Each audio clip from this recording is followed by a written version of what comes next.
And it's now time for the business day.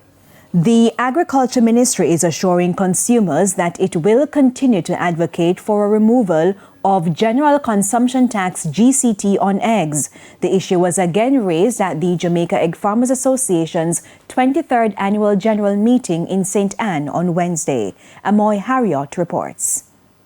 On average, Jamaicans consume about 1.5 eggs per week. The Agriculture Ministry is hoping to increase this to 2 eggs per week over the next 3 years. But there's an issue. The current demand for eggs in Jamaica is about 900,000 per day, far more than the country's supply, which is estimated at about 650,000 daily. A number of countries have been grappling with a major egg shortage, and Jamaica wasn't spared. Authorities are unsure when there will be some relief.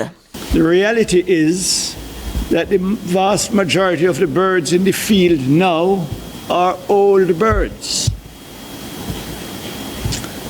And old birds are usually on the way down. Their graph is heading down.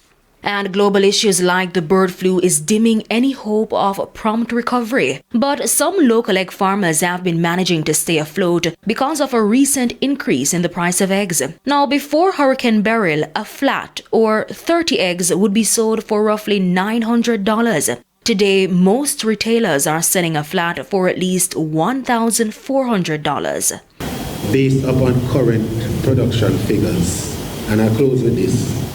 It takes approximately dollar figure $1,160 per flat of eggs to facilitate production and replacement of pullets, which simply means that unless you're selling eggs for at least $1,300 to $1,400 a flat, you're actually behind the 8 ball. And this increase could rise even further. In the U.S., consumers are being urged to brace for higher prices later in 2025, sparking fears that the same will apply for Jamaicans. It's why there have been repeated calls for the government to remove GCT on eggs. State Minister for Agriculture Franklin Witter says the appeals haven't gone unnoticed. Anything that has to do with tax exemption and removal of tax, and so it's really an issue for the Ministry of Finance. But Minister Green and myself, we are making sure that we continue the advocacy in terms of making the necessary representation to the Ministry of Finance so we can address that issue. And this is important, because removing GCT would do more than just benefit the farmers. It would create a ripple effect that touches every household. While Jamaicans await that relief, farmers are being urged to maximize security measures on their farms and practice proper record keeping to help sustain the birds currently producing. Amoy Harriet, TVJ News.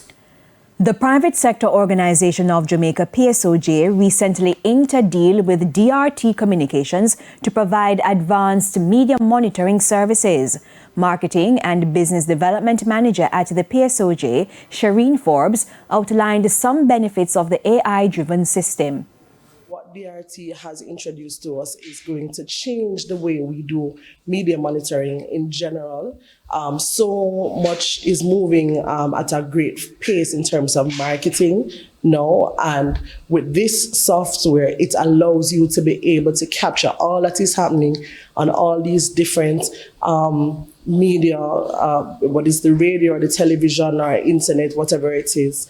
So I think it really is going to revolutionize the landscape altogether.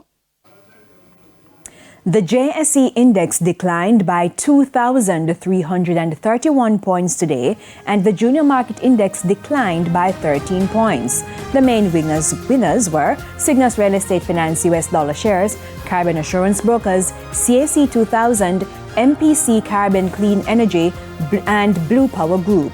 Losers included First Rock Real Estate Investments US dollar shares, Everything Fresh, Palace Amusement, JFP, and Jamaica Broilers Group. 16 stocks traded firm. Banks and cambios are selling the American dollar for an average $158.13. The Canadian dollar is being sold for $111.50. $200.68 is the average value of the pound, while the euro is going for $164.42. And that's it for the Business Day. International stories are next.